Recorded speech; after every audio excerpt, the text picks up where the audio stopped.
আপনার যে এই যে টেস্ট শুনুন না এটা কি ইঞ্জেকশন দিছে, তারপরে তারপরে এই যে জেল লাগাইছি, তারপরে তারপরে এন্ডোকাপ খাইছি, তারপরে 1 মাস যে আবার গেতে থাকতে দেয় উনি এন্ডোকাপ দিছে 1 মাস, তাও তো লেভেল ওটা।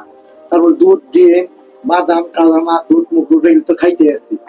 আর কথা হবে ডালিম ডালিম যা আছে এগুলো তো খাইতে আছি।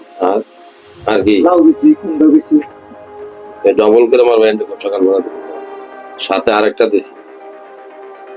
এটা বারণ নাই, ইঞ্জেকশন বারণ নাই, বাড়বে বাড়বে, এত হতাশ হওয়া যাবে। আমি 30 দিন পর আমার মাপ যদি বাড়ে ইনশাল্লাহ বাড়বে। আচ্ছা আর পরামর্শ দিতে ইয়ে শক্ত না,